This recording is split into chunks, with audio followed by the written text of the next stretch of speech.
Story 1. A terrifying encounter in Sydney. When I was 15 and living in Sydney, Australia, I had an experience that still haunts me. It was around 9 p.m. and I had just gotten out of the shower when I heard a dog barking furiously at the front gate.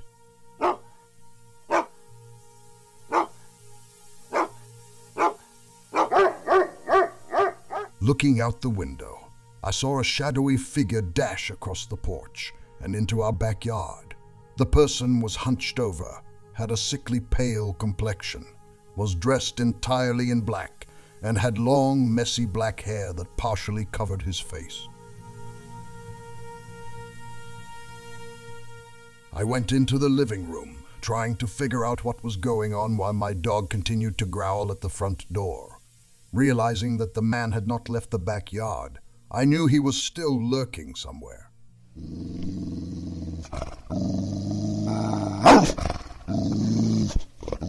A short while later, another man appeared on our porch, looking much more normal. He approached the security barrier and asked if I had seen his friend, saying that the one in the backyard was someone he had been following because he suspected him of being on drugs and danger. This struck me as odd since he had initially referred to the person as his friend. I became increasingly uneasy as the man walked toward my backyard saying he was going to check on his friend. I knew there was a back door, but it was guarded by bars and locked.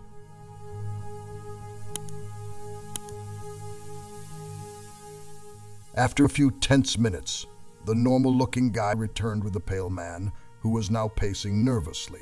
The first man asked if I could unlock the door and come out to prove that I was harmless. The pale man stared at me with an unsettling intensity that made my chest tighten with fear.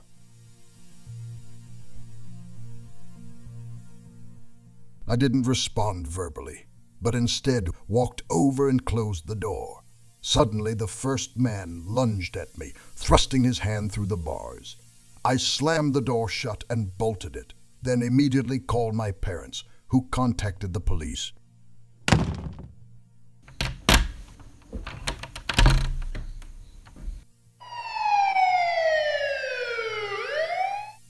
When the police arrived, the two men were gone. The police informed me that there had been a break-in nearby just an hour earlier. Thinking back on it, I realized that the first man had probably been scouting the backyard for a way in, and the second man had come to assist. Their intentions were clear. They weren't deterred by my presence in the house. They wanted to lure me out or break in. This realization made me extremely confused and wary of being home. Story 2. The intruder masquerading as Mum.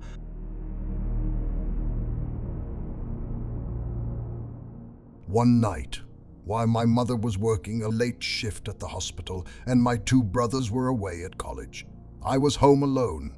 After hanging out with some friends and watching a baseball game, they left through the back door.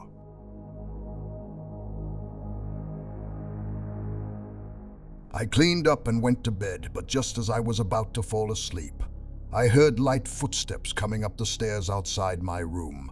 I assumed it was my mother coming home. I even heard her cough as she passed my bedroom door and went to the bathroom.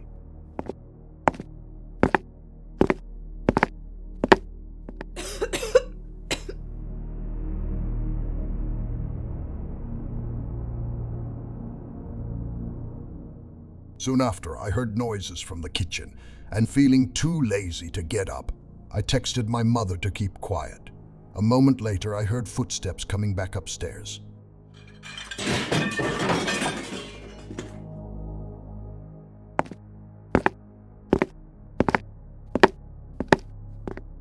My bedroom door opened, and I saw a figure resembling my mother standing in the door. Annoyed, I asked her to stop making so much noise. She didn't respond.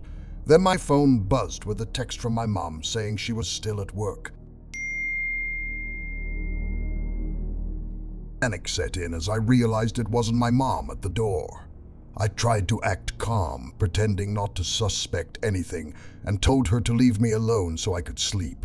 The person remained silent, which made my heart race. I texted my mom in a panic, asking her to call the police.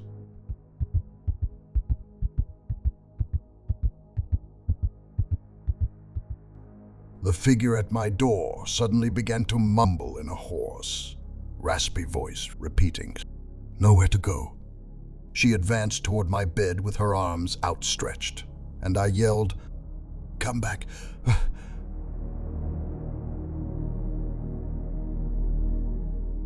As I fumbled to turn on the light fell on an old woman with stiff white hair and wild eyes. She kept saying, "Nowhere to go," louder and louder.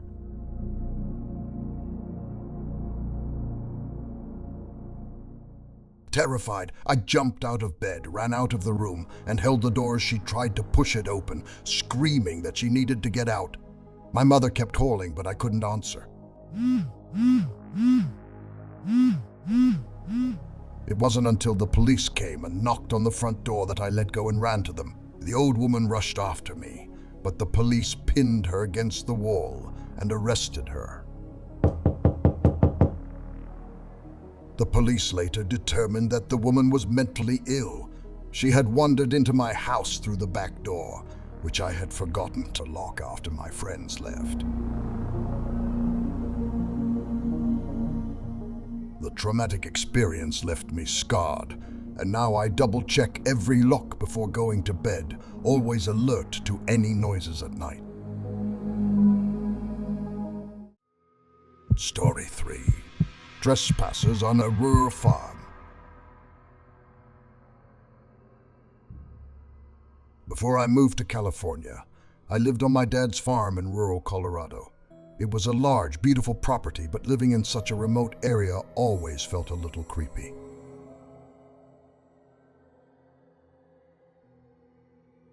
Over the years, we had a number of trespassers, which led my dad to keep 3 guns for protection. On one occasion, he even had to use a rifle to chase 2 men away.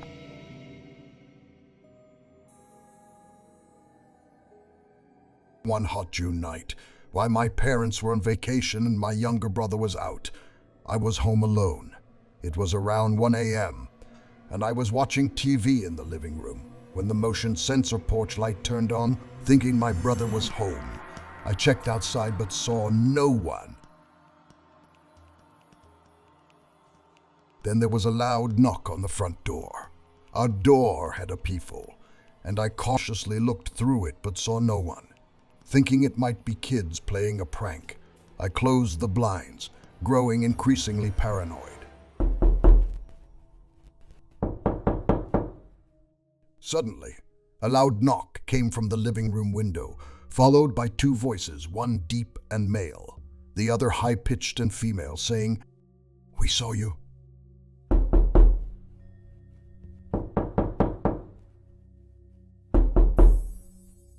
My heart was pounding as I hoped it was just my brother and his girlfriend teasing me. The knocking continued, now at the dining room window where the blinds were still open. I could see 2 figures but couldn't make out their faces. Panicking, I ran upstairs to get one of my dad's guns.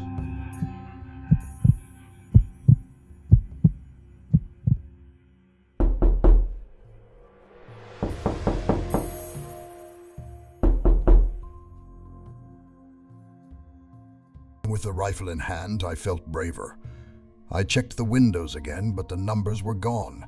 Determined to confront the intruders, I went outside, walked around the house, and checked the livestock. Everything seemed normal, so I went back inside, checking all the doors again before going to bed.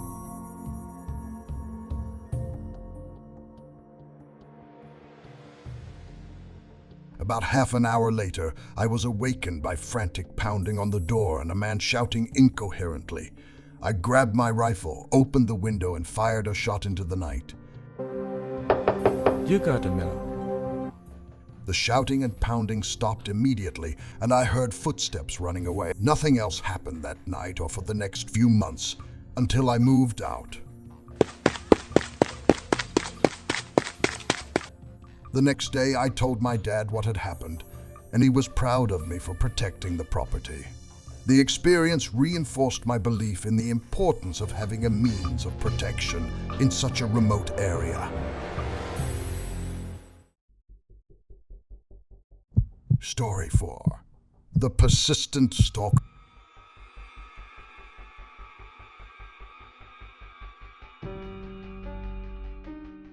One spring night, home alone. I was on a FaceTime call with my friend Jordan. I was pacing my room when I saw a man standing on the street, staring up at my window.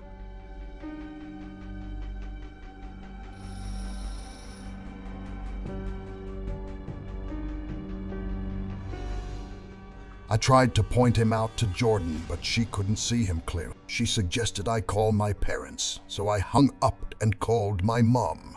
It was around midnight, and I woke her up. She told me to turn off the lights and close the blinds, hoping the man would go away.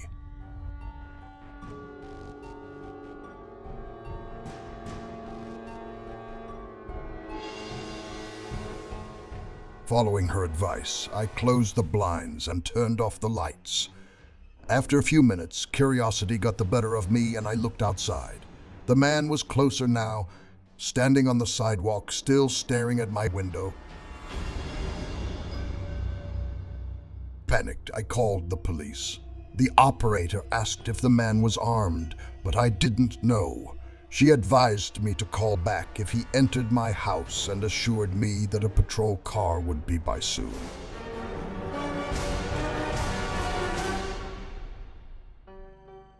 I called Jordan back and stayed on FaceTime while waiting for the patrol car. Eventually, I saw a police car drive by and scan the area with its headlights. Relieved, I ended the call with Jordan and went to bed, assuming the man was gone.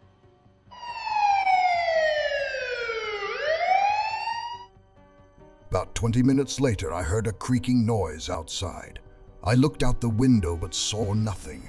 After a while, the noise got louder. To my horror, I saw a figure at the window. I had an upstairs bedroom and I realized that he had climbed up the side of my house.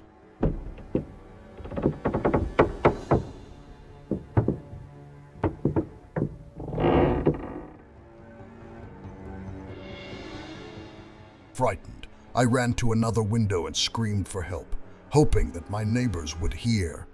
I called 911 again, frantically explaining the situation. The man tried to get through the window but stopped when one of my neighbors yelled something. He jumped out and ran away.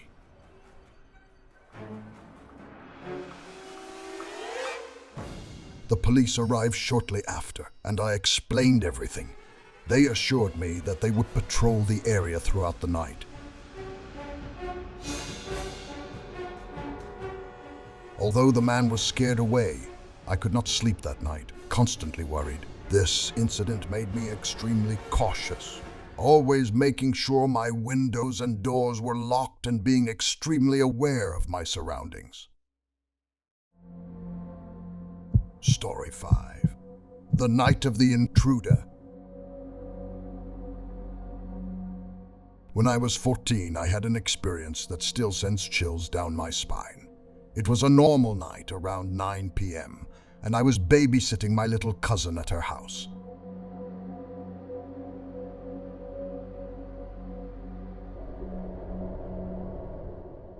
My mom and aunt were out shopping while my dad and uncle were at the movies. We were sitting in the living room watching TV, but I couldn't shake this strange, uneasy feeling.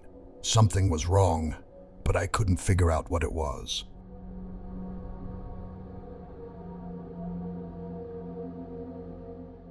Trying to calm myself, I got up to check the back door and lock it. When I walked back through the kitchen, my heart almost stopped. There, staring at the window, was an old, homeless-looking man.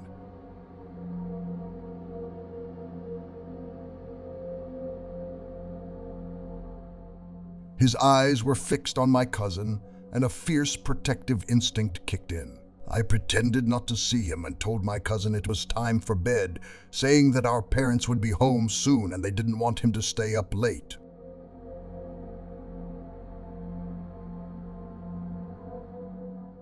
After putting my cousin to bed, I knew I had to prepare for the worst. I weighed about 125 pounds at the time and was 5'8" and played college football, so I wasn't completely helpless.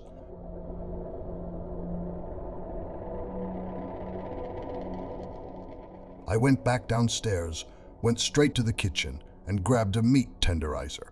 I turned back to the window and saw that the man was gone. Panicking, I ran to the front door to check the lock. Both the deadbolt and the knob were locked.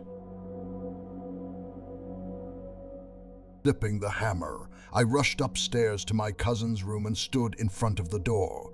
When my cousin asked me what I was doing, I assured him that everything was fine, urging him to calm down and keep his head down.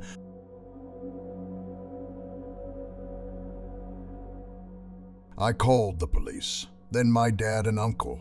The police said they would be there in half an hour, but my dad and uncle were 45 minutes away.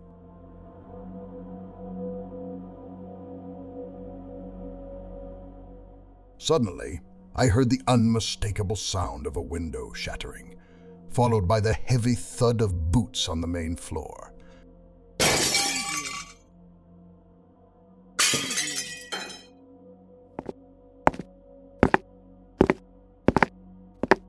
My heart pounded in my chest as I told my cousin to stay under the covers and be quiet. The intruder's footsteps echoed throughout the house, and terror gripped me as I heard him moving upstairs.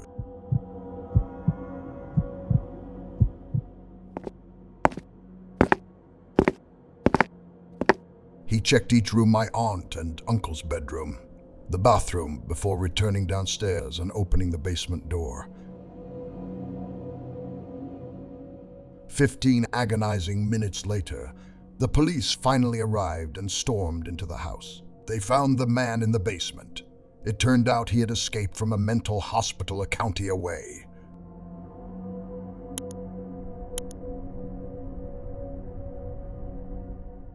The encounter was terrifying, but we were safe, thanks to the timely intervention of the police. That night forever changed my perception of safety, and I will never forget the fear of facing an intruder while trying to protect my cousin.